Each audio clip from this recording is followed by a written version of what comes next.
300 बस रैली में।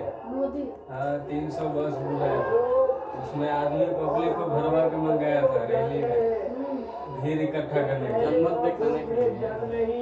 बाकी इसके रैली में अब कोई नहीं जा रहा है, सीट एकदम कुर्सियाँ खाली एकदम।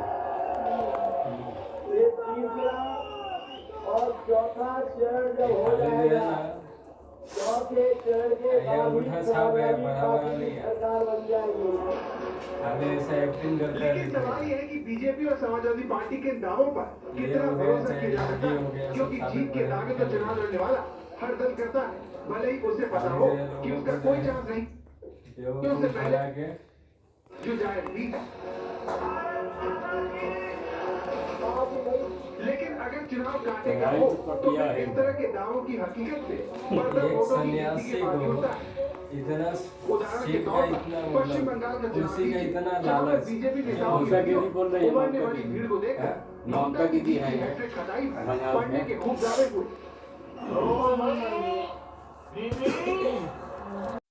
हाँ नहीं नहीं, मेरे को अच्छा नहीं लगता। लेकिन ये दावे पश्चिम बंगाल के नतीजों के बाद धरे के धरे रह गए। हालांकि राज्य में बीजेपी एक बड़ी शक्ति के रूप में उभरने में कामयाब रही, लेकिन वो ममता को पहले से भी ज्यादा वोट से जीतने में रोकने में नाकाम रही। यही बात अखिलेश परमीला को होती है, जो 2014 से लगातार बीजेपी से भले ही मात खा रहे हो, लेकिन हर चुनाव से पहले अपनी जीत का दावा चक्कर करते हैं। अब यहाँ सवाल ये उठता है कि क्या कोई तरीका है जिससे ये अंदाजा लगाया जा सके कि चुनावों में किस दल का पलड़ा भारी है और किस नेता का दावा सच के करीब है। आमतौर पर लोग इसका रुझान डाले गए वोट से लगाते हैं। चुनावों में मतदाताओं के कम या ज्यादा जोश से अमूमन दो बातों का अंदाजा लगाया जाता है। ज्यादा वोट का मतलब जनता के सत्ता विरोधी मिजाज से लगाया जाता है, तो वही कम वोट का मतलब ये माना जाता है कि लोग सत्ताधारी पार्टी के कामकाज से संतुष्ट हैं। अगर पहले चरण की 55 सीटों की बात करें तो पिछली बार यहाँ पर 64.42% वोटिंग हुई थी। वहीं इस बार के चुनाव में 65.53% मतदान हुआ, यानी करीब 1% की कमी देखी जा सकती है। अब सवाल ये है कि क्या इस वोटिंग पैटर्न को देखकर ये कहा जा सकता है कि वोट कम पड़ने का मतलब एंटी इनकम्बेंसी फैक्टर का कमजोर होना है? क्या कम और ज्यादा मतदान होने पर चुनावों पर असर होता है? अतीत के वो चुनाव के विश्लेषण बताते हैं कि मतदान प्रतिशत और चुनावों के परिणाम के बीच सीधा संबंध नहीं होता है। 1957 से 2009 के बीच के लोकसभा चुनावों को अगर देखें तो जिन 7 लोकसभा चुनावों में मतदान पिछले चुनाव की तुलना में बढ़ा, उनमें से 3 बार सत्ताधारी पार्टी में चुनी गई, जबकि 4 बार उसने सत्ता गंवाई। इसी तरह जिन 7 लोकसभा चुनावों में मतदान प्रतिशत घटा, उनमें भी 3 बार सत्ता ये जगह बहुत बेकार है और 4 में हारी। जिन 2 चुनावों में मतदान प्रतिशत में कोई परिवर्तन नहीं देखा गया, उनमें 2 बार सत्तारूढ़ पार्टी ने सरकार बनाई। इसी तरह यूपी के विधानसभा चुनाव में 8 बार मतदान बढ़ने पर 3 सरकारें चुनी गई, वहीं 7 बार मतदान घटने पर 2 बार सरकार बनी। आंकड़ों के आधार पर पूर्वानुमान लगाना बड़ी मुश्किल, लेकिन अगले 5 चरणों के लिए अपने कार्यकर्ताओं में जोश भरने के लिए पार्टियों की मजबूरी को बखूबी समझा जा सकता है।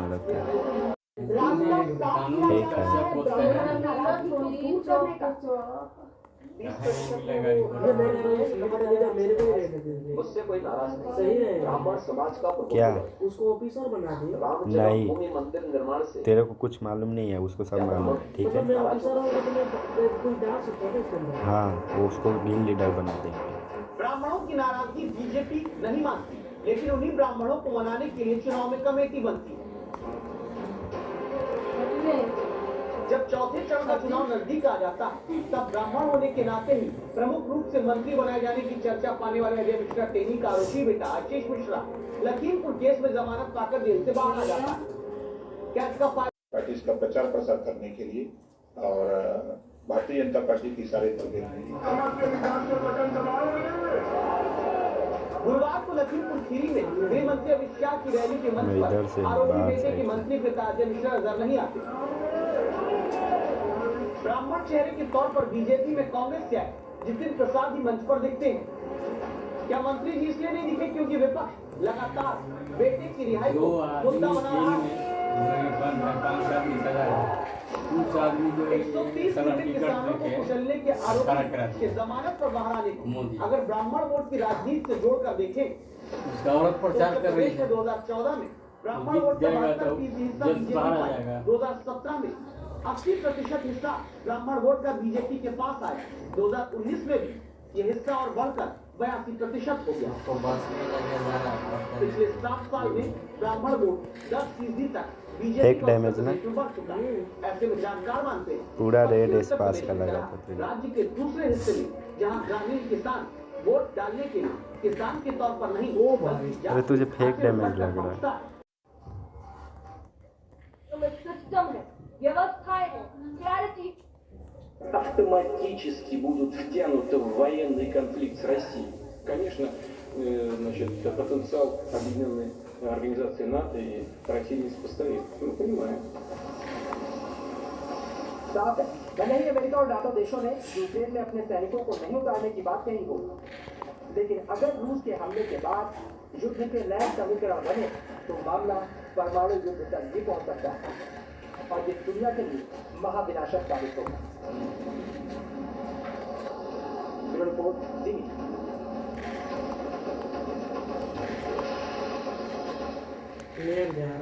मेरा सबसे ज़्यादा 999 ही चल रहा है, तो मुझे ही पता मैं कैसे खेल रहा बताते हैं जो रूस का कवच बताए जाते हैं और किसी भी युद्ध का नतीजा तय करने की हैसियत और क्षमता रखते हैं।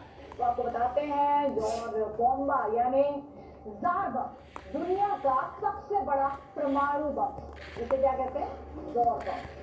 सबसे बड़ा परमाणु बम ये धमाका होते ही फौरन 60 लाख लोगों की मौत हो गई। रूस का दूसरा विनाशक है हाइपरसोनिक परमाणु मिसाइल किंजल, जिसका अमेरिका और नेटो के पास कोई तोड़ नहीं है। तीसरा विनाशक हथियार आपको बताते हैं वो है 2X7 PMO, जिसे सोवियत एटॉमिक फोर्स भी कहता है। ये कम दूरी का परमाणु हमला करने में सक्षम है। ये 203 mm के परमाणु बम से हमला कर सकती है। ये 37 किलोमीटर तक हमला करने में सक्षम बताई जाती है।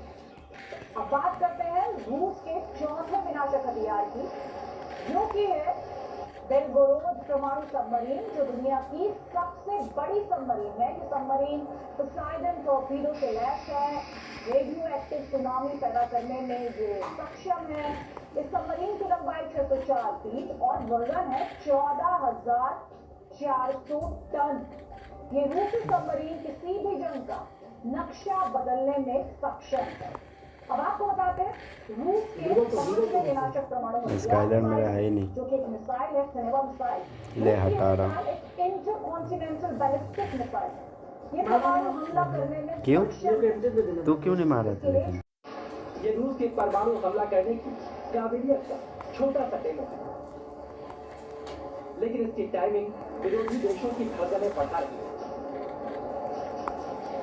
सबसे पहले रूस के राष्ट्रपति व्लादिमीर पुतिन ने देखा जिस तरह रूसी सेना का MiG-21 विमान किंजल मिसाइलों से लैस होकर उड़ा और लक्ष्य को पलक झपकते ही नष्ट कर दिया। लगा है ना। इस हमले में सब कुछ बिल्कुल असली चल गया था।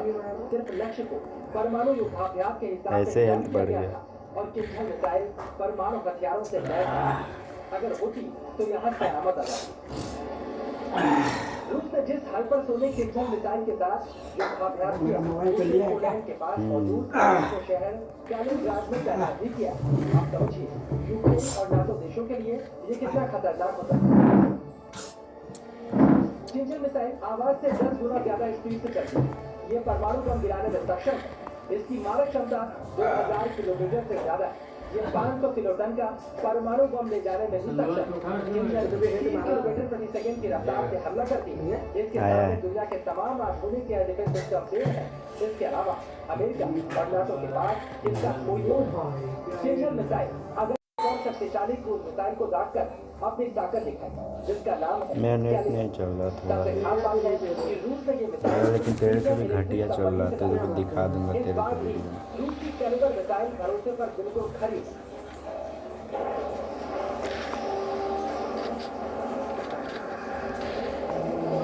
इसके अलावा रूस ने कोविड स्टेडियम में परमाणु मारक क्षमता का प्रदर्शन किया। परमाणु युद्धाभ्यास में रूस ने अपनी विक्टोरियर मिसाइलों की मारक क्षमता दी। इसके अंदर मिसाइल भी अपने सटीक निशाने के लिए मशहूर है और परमाणु हमला करने में सक्षम है।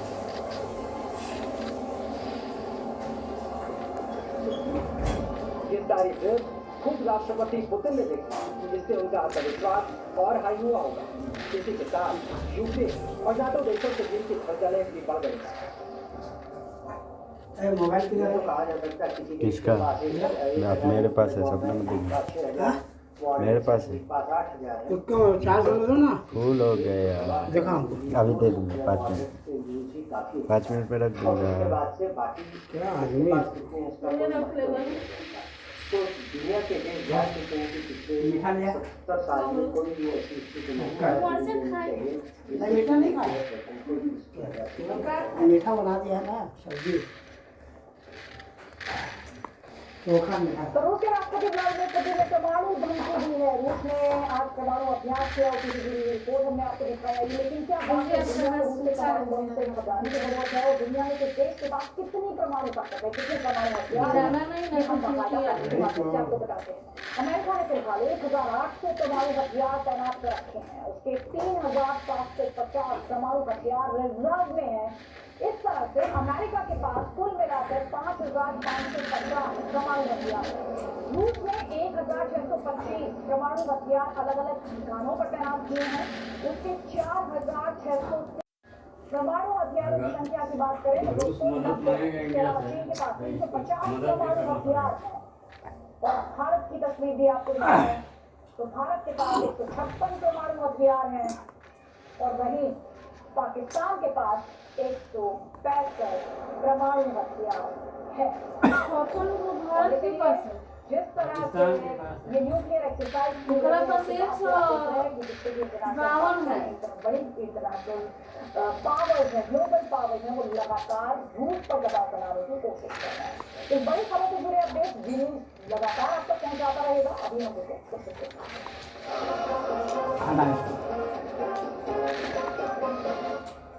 जब भी लोन की जरूरत है तो लोग रामायण तो नहीं दे रहा ना, मेरा तो एक बार वो देखा रामायण लिखी नहीं दे रामायण तो देखो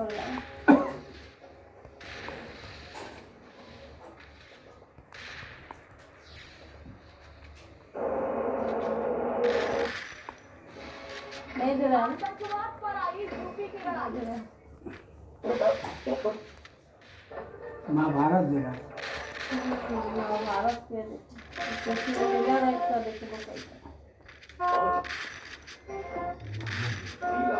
पहला अध्याय। सारे देवताओं ने भगवान श्री कृष्ण से मांगी कैसी सहायता और रावण का काल बनकर राजा दशरथ के घर जन्म लेंगे। नेट इतना भंगी जैसा चल रहा है, क्या बताऊँ।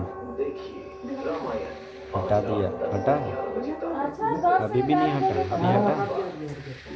रात 10 से 11 बजे तक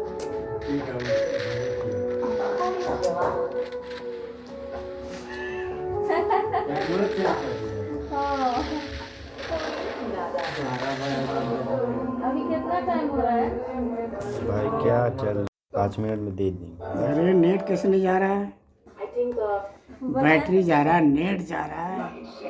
मैं देता हूँ ना पीने के पानी की पूरी तरह से वो दे रहा हूँ। लास्ट है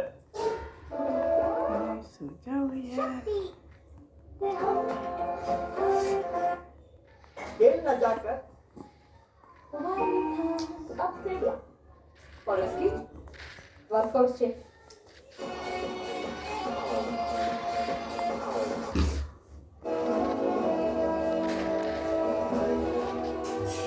सर या मुझे कहा जाए सर, वो मुझे मार देगा सर। सर मुझे ऐसे ले चलिए सर।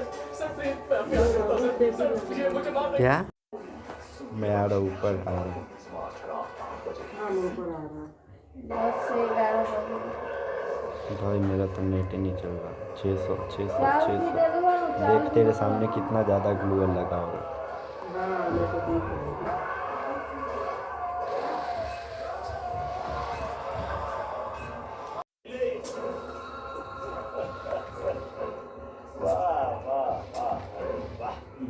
कहानी। जो भी पिक्चर बनाए हुए खाली गुंडा वाला।